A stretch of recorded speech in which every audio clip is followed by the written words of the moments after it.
o Rio de Janeiro de 1808 viu-se de pronto transformado em corte.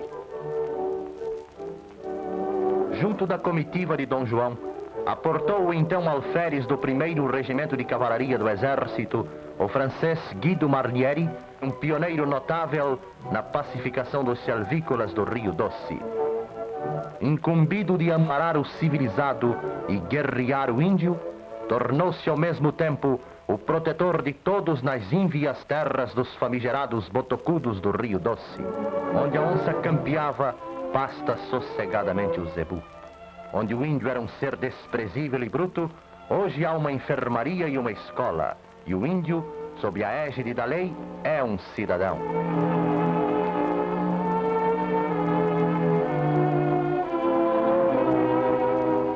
Esse remanescente índio Krenak ainda sobreviveu para colher e assistir ele mesmo o fruto dessa evolução civilizadora.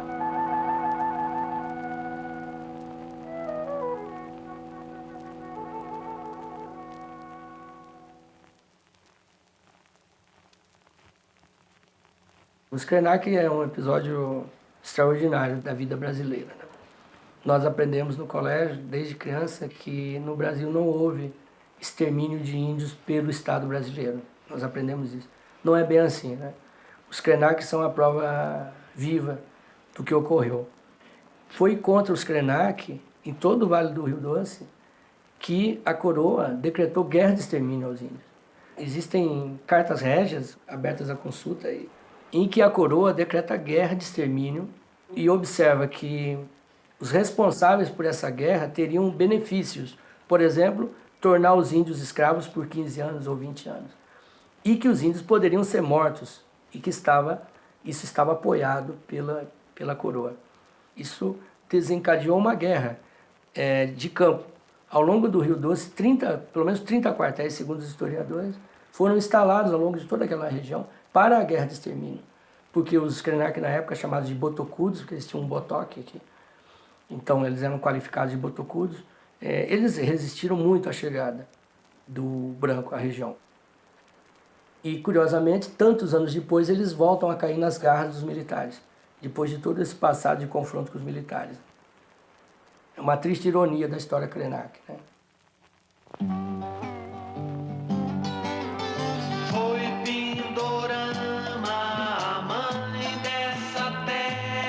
Gigante chamada Brasil, unida na mesma língua, no canto, na dança, destino comum. Índio, mulato e branco, de todas as cores, são todos por um. Este é um país que vai pra frente.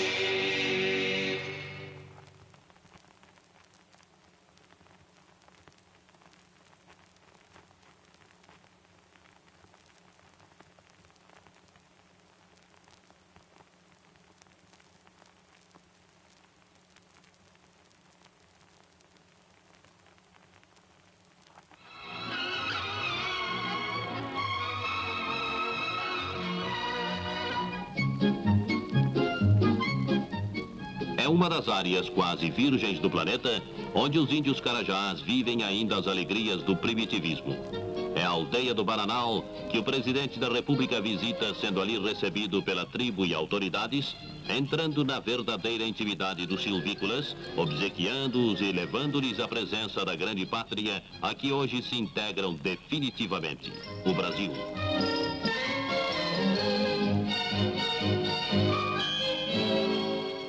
O hasteamento da bandeira marcou o início da visita do presidente Médici às obras rodoviárias na Amazônia. A convicção do presidente da República é a de que o programa de integração nacional é irreversível e será concluído no prazo fixado, e aí então teremos conquistado definitivamente a Amazônia.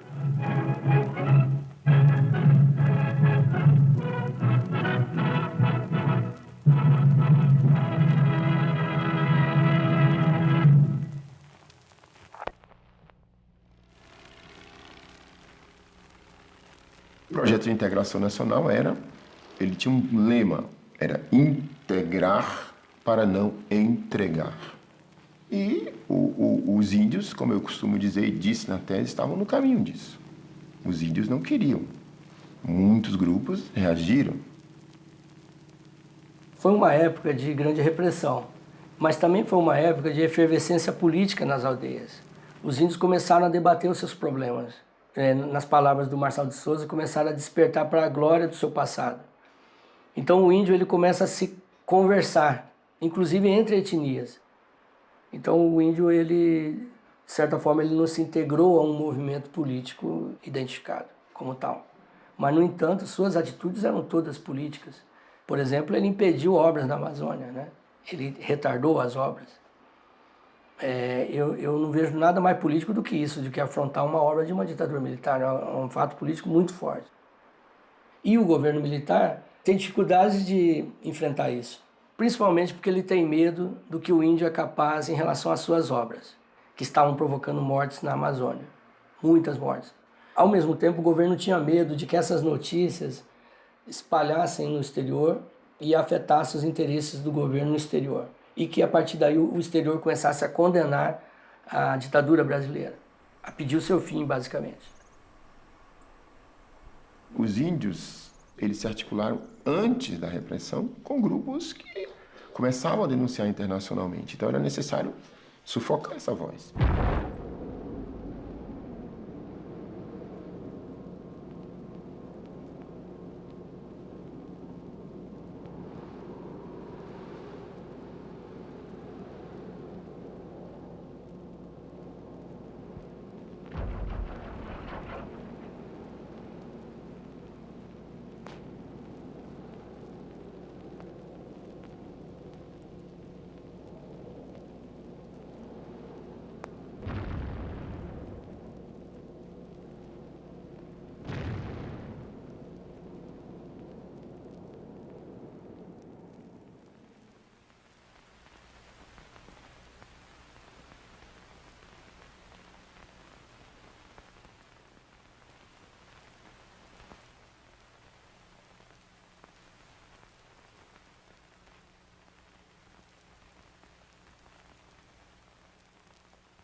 De longe, parece um posto indígena como os outros.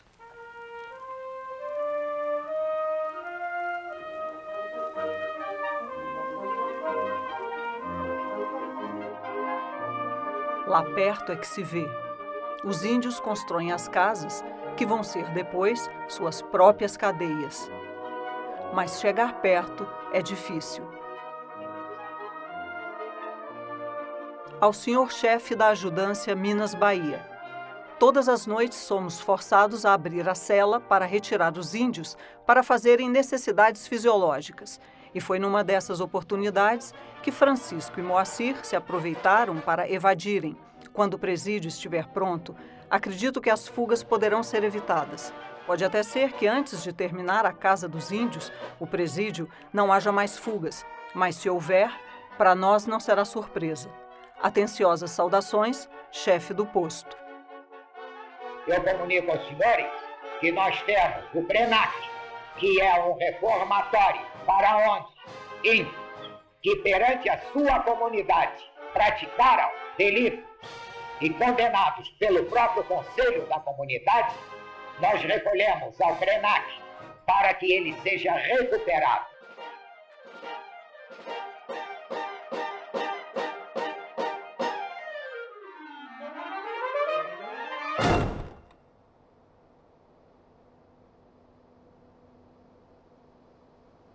O reformatório é, sem dúvida, uma ponta de um iceberg de política repressiva e violenta contra os povos indígenas.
Acho que chegaram a formar só uma primeira turma da GRIM, indígenas da região mais centro-oeste e tal. Mas a ideia era criar milhares de indígenas como militarizados e que, com certeza, seria um outro caminho suplementar para o caminho da extinção. A guarda começa a treinar esses soldados, né, com as técnicas do exército. Esses soldados treinados voltariam às suas aldeias e ali serviriam como fiscais daquele grupo indígena. O que se tinha como estratégia era, em determinadas regiões, pegar grupos que historicamente eram rivais e aquele grupo que era rival do outro se tornar guarda e um ir para a área do outro, como guardas, policiais, controladores. Se você pegar o estatuto da Guarda Rural Indígena, tem um estatuto. Como treinar, o que eles deviam fazer, qual é a rotina. Criado por Manuel dos Santos Pinheiro. Quem cria a GRIM é ele. Quem escreve o regulamento é ele. É o único filme que traz um registro da tortura praticada no Brasil.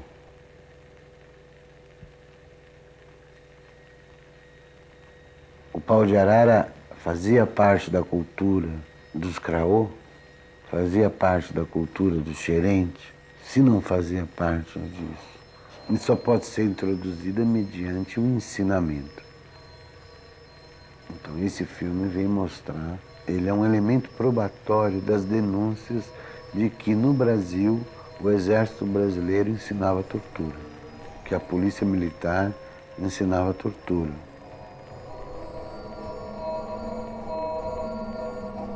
Nós nunca praticamos aqui o genocídio. Creio, nem sei mesmo como essa palavra chegou a ser empregada, porque o que tem havido em relação ao branco e ao índio no Brasil, vamos dizer, é que, às vezes, pelo próprio avanço da nossa civilização, pelo encontro com o nosso índio, tem havido, algumas vezes, alguns entreveros. E uma ou outra vez tem acontecido mortes de índio.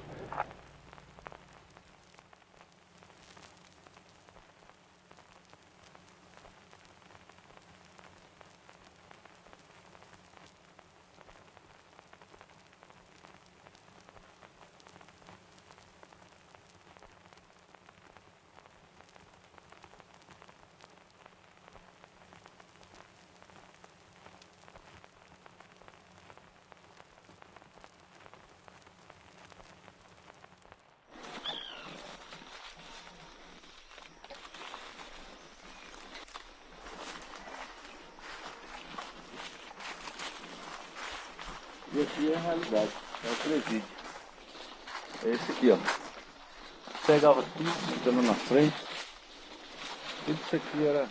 E aqui era assim mesmo ou isso desabou? Desabou.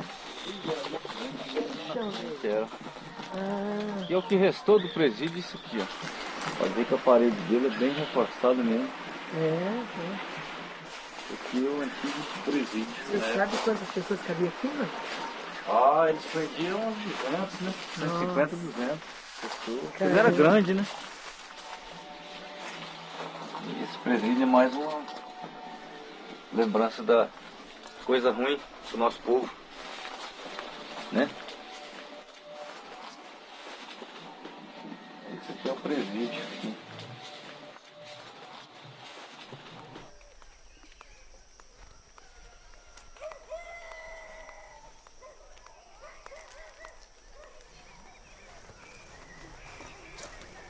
O reformatório Krenak, ele é um resultado de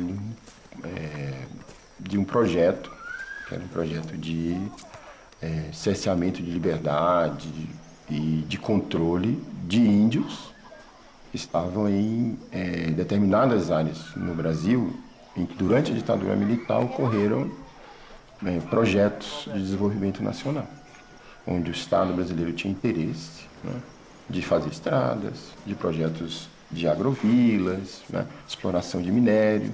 Vamos entrar por aqui ou por lá? E o reformatório Krenak, ele acabou sendo o lugar de controle físico dos índios, principalmente as lideranças indígenas e outros índios que protestavam contra o regime naquele momento. Ele é uma espécie de lugar de envio de revoltosos ou de pessoas que se colocaram contra o regime. Então é um lugar de controle, um lugar físico de controle de índios. É um presídio. No fundo é um presídio. Chamam reformatório, mas é um presídio. Muitos índios construíram presídio? Ajudou, construiu, muito ajudou. Porque não sabia nada para que era. Como que eles faziam para vocês ajudarem a construir? Eles obrigavam vocês? Ou... Ele chamava nós, né, que para ajudar, que dá uma mão, né? Pagavam vocês? Pagava nada. Antes já tinha uma casa grande, né, que era, como é que fala? Enfermaria. Tinha uma que era da escola e outra era dos índios doentes. Aí aproveitaram aquela casa, puseram ferro para bater laje. Nós pensávamos que ia construir uma coisa boa, né? Não, vamos ajudar. E quando vocês começaram a colocar as grades, o que você pensou? Que era pra nós pensávamos assim, pra que isso? Mas ninguém sabia pra quê. Perguntava também e ninguém falava. Eu achava que às vezes era um portão, né? Uma coisa. Depois, e aí acabou prendendo eu mesmo lá dentro.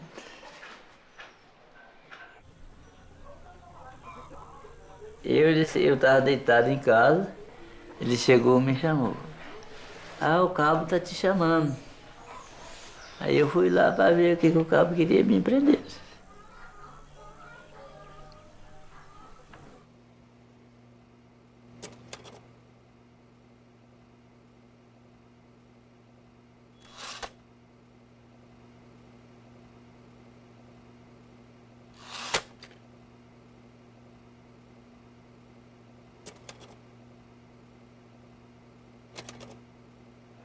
Mas foi muito índio preso, tinha 80 índios, não tinha só de lá, tinha de fora também.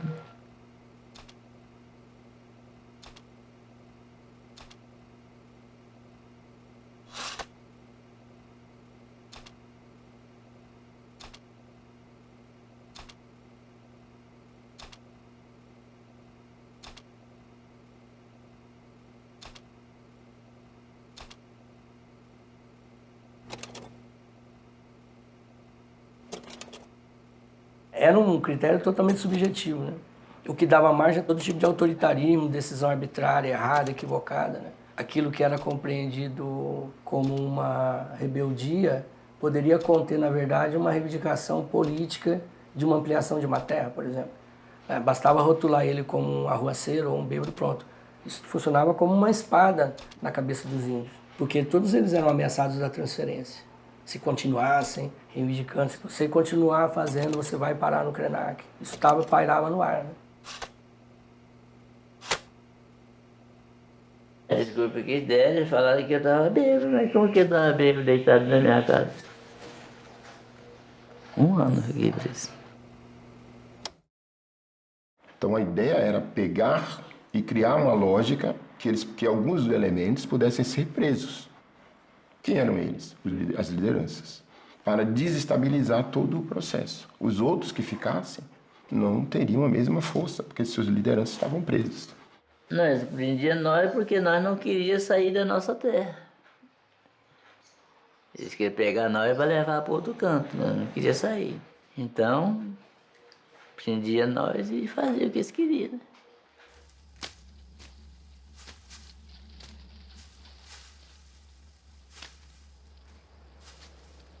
Soltava só para carpir.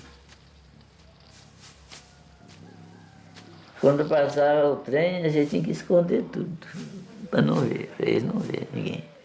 Você tinha que amoitar.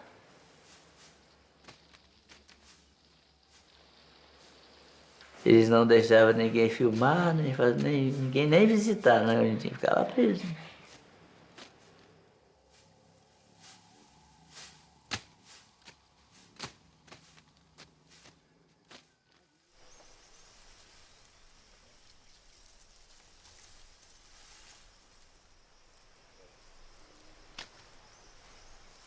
Era vigiado por cachorro policial, igual fosse um porco do mato. Né? Tudo com revólver, com metralhadora, carabina.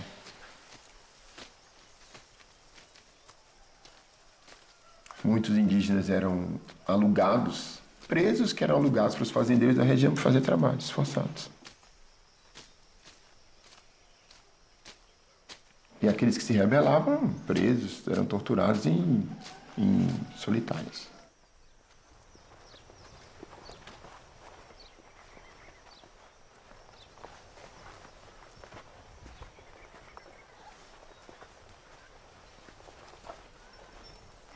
Tinha essa cadeia e tinha outro com biquíni mais para lá. E você não via que levava para lá. Se batesse, você nem escutava, né? Mais longe. Então eram bastante comuns, inclusive, esses castigos, que iam desde ir para a cadeia, transferir para outra área, trabalhar para o chefe de posto na roça, até esses mais violentos, como eram o tronco, que também era bastante comum, junto com a cadeia tinha o tronco.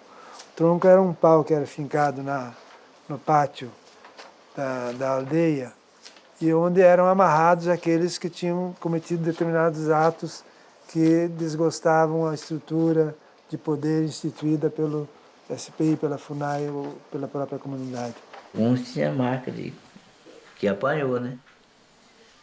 Mas ele não falava. Muitos nem perguntavam também, ficava com dó dele, nem perguntava. As formas de tortura, né? Por exemplo, o índio que roubava leite para se alimentar, porque muitos ficavam com fome das vacas. O índio que roubava leite, ele era punido bebendo leite fervendo e depois água gelada, com pedra de gelo dentro. E muitos tiveram hemorragias de todo tipo. Alguns morreram.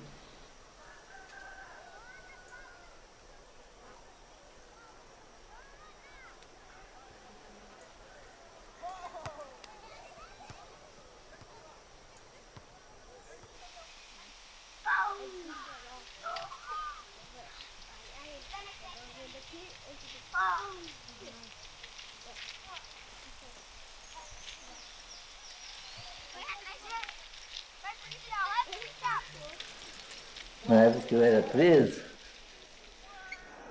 eu via eles matar índio de metralhadora, assim, pertinho, assim.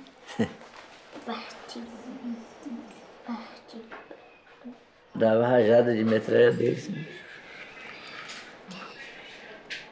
Eu costumo comparar o reformatório a um Auschwitz brasileiro. Porque você prende, tortura, mata, desaparece, enterra. Daí, depois, quando me soltaram, já levaram para o Guarani.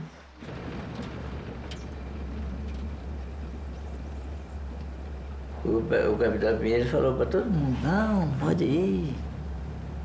Não, lá tem casa para todo mundo, vamos lá, vamos lá. Botou dentro do caminhão, gemado, e levou para o Guarani. No caminho quase morreu tudo, o caminhão ia virando para Pirabeiras.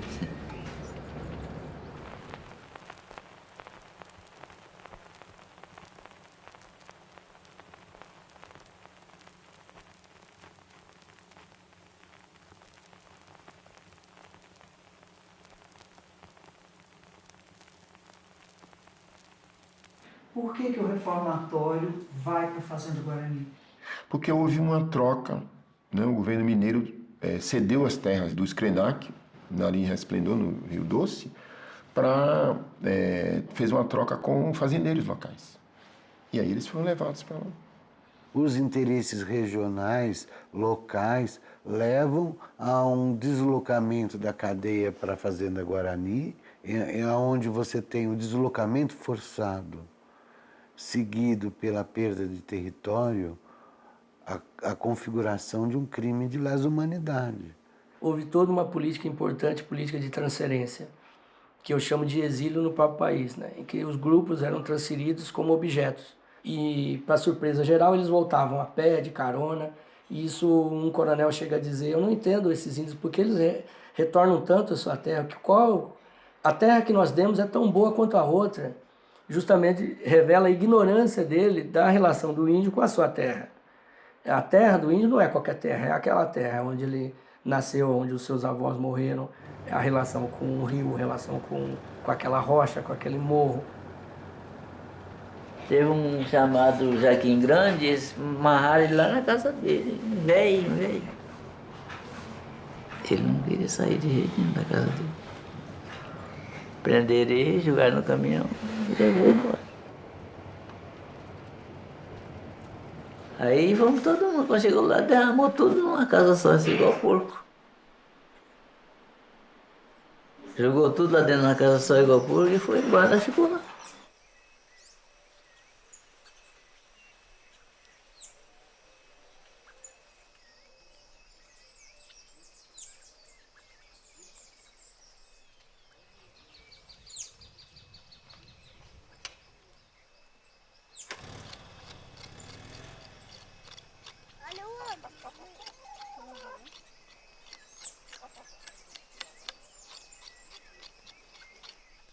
Aqui tudo era soldado.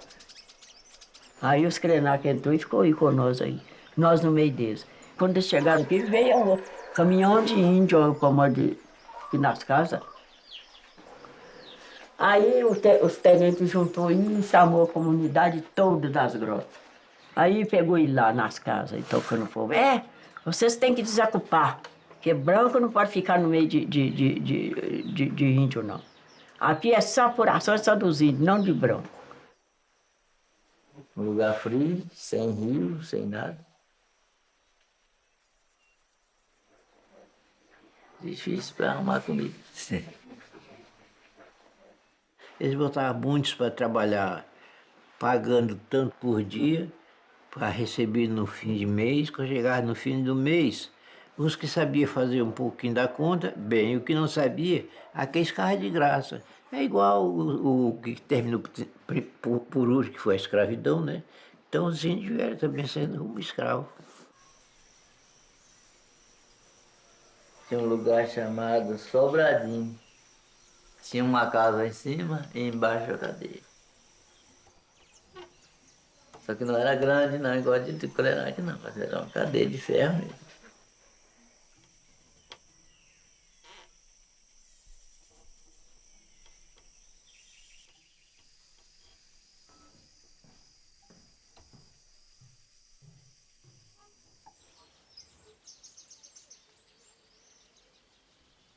Desde quando foi feita a transferência do reformatório, né, do Krenak para aqui, então passou-se a ser uma prisão mesmo, um local de prisão desses índios. E eu alcancei ainda, com aquela que tem no casarão, 4 celas. Muitos dos que ficaram lá, eles falaram que o pessoal soltava água em cima de noite para molhar eles. E mesmo a gente, sem ter cometido crime nenhum, erro nenhum, a gente não poderia sair sem autorização da FUNAI.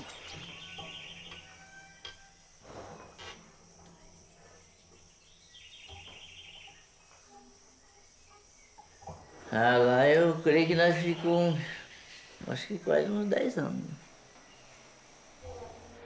Mas, quer dizer, fomos levados, né? Qualquer jeito está preso, né? Estavam praticamente num campo de concentração. esse campo de concentração tinha um objetivo, que era ajudar essa passagem do índio para o não índio.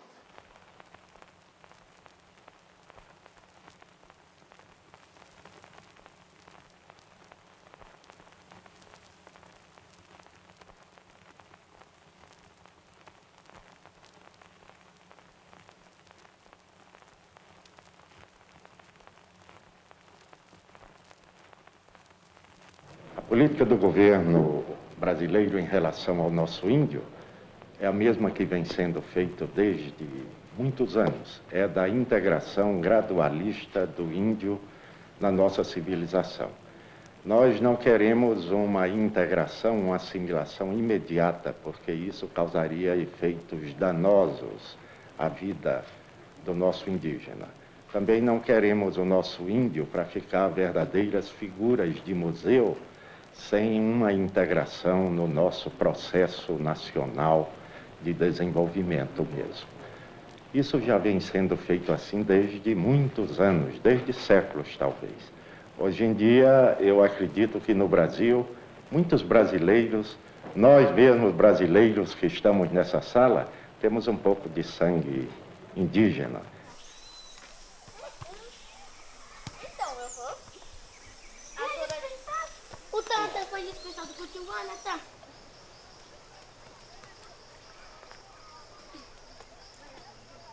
Eu vim aqui passear, né?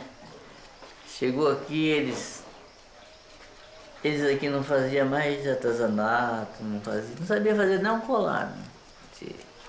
De tanto sofrimento também, colar, né?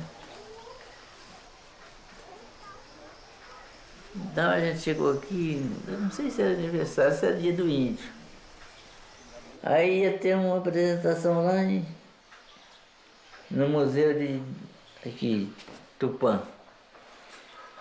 E os índios tudo iam cantar a música da Xuxa. Vamos brincar de índio. E aí nós falamos, não, nós não vai fazer isso não, nós vamos cantar, dançar em índio mesmo. E nós fomos para lá e dançou, cantou e todo mundo ficou alegre, né? Ficou contente com nós. Aí não quiseram que eu fosse embora mais. Falou, não, você fica aí, vou ensinar a fazer artesanato. Aí nós resolvemos ficar. Com isso estão até hoje. Nós não acostumou também aqui, estão fazendo artesanato até hoje. E a brincadeira de índio não saiu, saiu índio de verdade.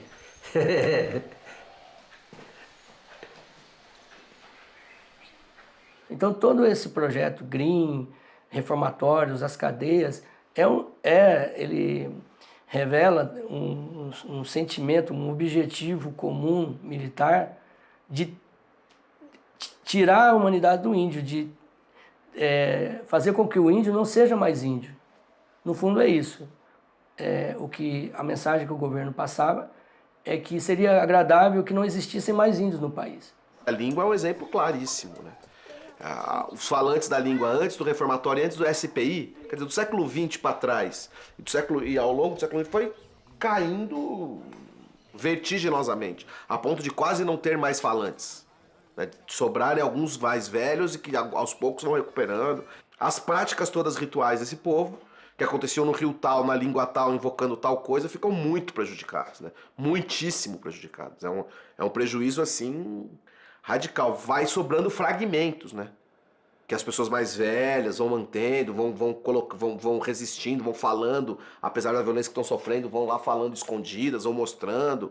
Algumas pessoas têm uma identificação muito forte com isso, nem conseguem parar de fazer, porque são tão identificadas com essa história que continuam fazendo, mesmo apanhando, mesmo sofrendo, continuam fazendo. Não podia vestir roupa de paia, só tinha que vestir essa roupa. E o índio não tinha costume, essa roupa coçava no corpo de nós índios. E se não podia falar no idioma, se falasse, apanhava. Batia para falar no português. Não sabia falar português, mas vai falar. Ia apanhar até aprender.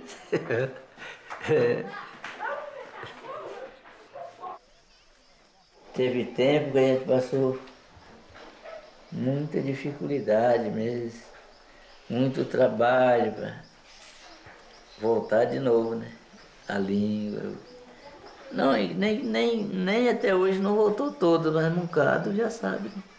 Já canta na idioma, já fala bastante. Sempre a gente chegava nela e falava, mãe, nós quer voltar de novo à nossa cultura, o nosso cântico, a nossa dança, a tradição. Ela falava, não vou ensinar. Mas por quê, mãe? Porque vocês vão sofrer a mesma coisa que eu sofri. Que a tua avó sofreu, falava pra mim. Mas o porquê, mãe? Aí ela contava. Porque nós apanhou para nós hoje estar vestido. Nós apanhou para nós não falar mais a nossa língua. Nós apanhou para nós não praticar a nossa cultura. É por isso que hoje vocês não sabem falar em língua. Nós conversamos só entre os mais velhos. Porque quando vocês chegam perto de nós, quando nós estamos falando em língua, nós paramos de falar em língua, nós falamos em português. Por quê? Porque nós não queremos que vocês sofram o que nós sofreu.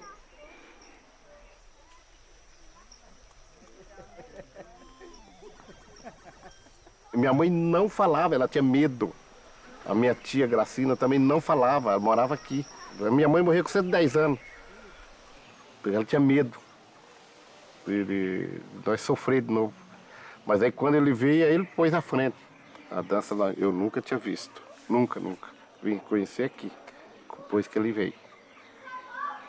E as pinturas? Também não sabia. Tudo, ele trouxe tudo pra cá e aí nós ficou. Aí depois a gente foi indo pra lá, pra Krenak, né, pra aldeia, foi conhecendo mais. Hoje, se você for andar dentro do Krenak, você vê a alegria do povo. Tá lá a sua cultura. Então isso pra nós é muito importante. E aí você vai ver também uma tristeza também profunda de não poder viver a cultura, né? Claro que isso tem uma dialética aí nessa história, porque ao mesmo tempo eles estão recuperando, e isso dá muita alegria. Mas há também uma tristeza implantada de maneira geral nos Krenak, que tem a ver com essa ruptura coletiva, né? Com você ser privado daquilo que te dá a identidade mais profunda que a sua cultura e tal, né?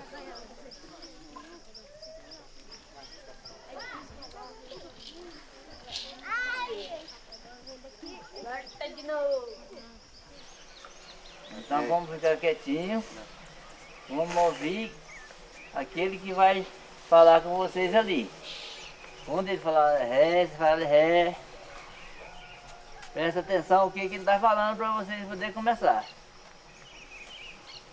Ré. Ré. Ré. Ré. Polonar.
Em Guido Marlieri, a pecuária corre parelhas com a produção agrícola, ambas tendendo para a autossuficiência e emancipação econômica do posto.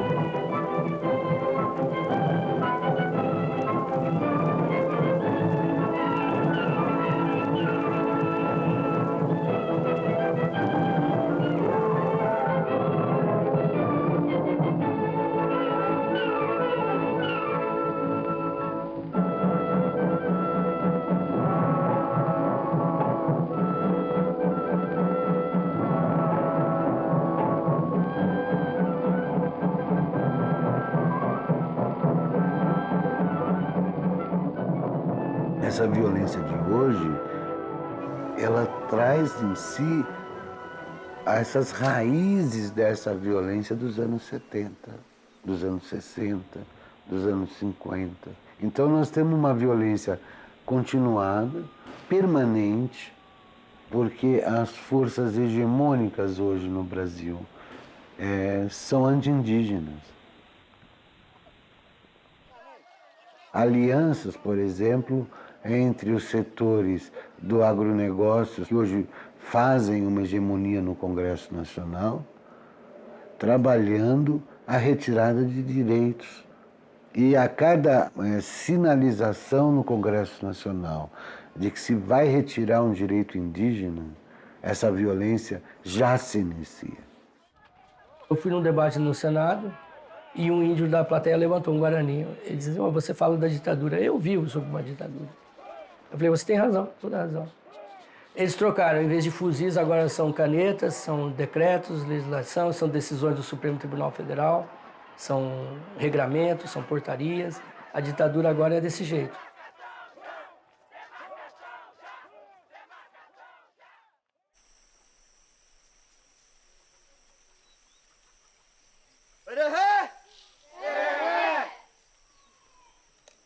É bom, bonito.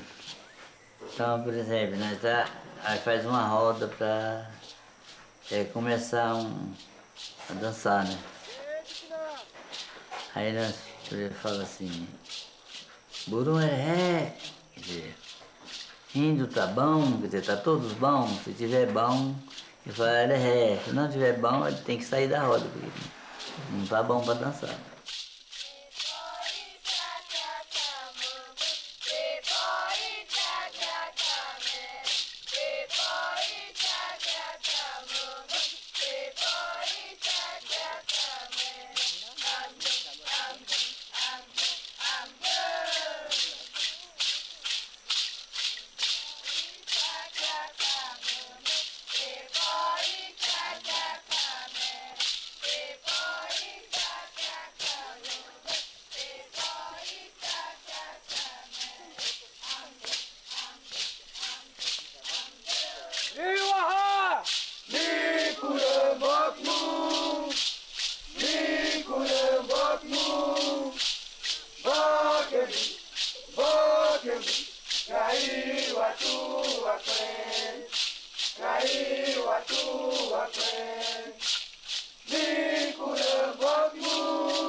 no extremo sul do Brasil, próximo à fronteira argentina, o Serviço de Proteção aos Índios mantém o posto indígena de Guarita, do qual vivem, dedicando-se ao trabalho agrícola, cerca de 1.200 índios, remanescentes dos primitivos povoadores do Rio Grande do Sul.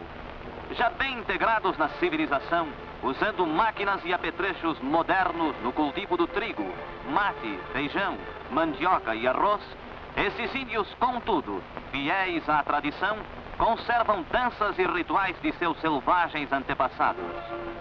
O voleibol, moderno e salutar esporte, é praticado com entusiasmo pelos cangantes. Considerável assistência acompanha vivamente interessada os lances do agradável e dinâmico desporto. Alegres e robustos, esses índios são autênticos desportistas. O esporte é talvez o mais decisivo nivelador de classes, raças e indivíduos. E é vendo esses desportistas indígenas que verificamos plenamente que a chama olímpica está acesa na mente de todos os povos pacíficos e ordeiros. O futebol se difundiu rapidamente por todos os cantos e recantos do país e ao seu fascínio também o índio não resistiu. O esporte nacional do brasileiro é também o favorito desses índios sulinos e aqui os vemos praticando. Mas o que interessa é que o futebol já está presente e vitorioso.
Caiu a tua frente, caiu a tua frente. Nicurambocnu, Nicurambocnu, Bogani, caiu a tua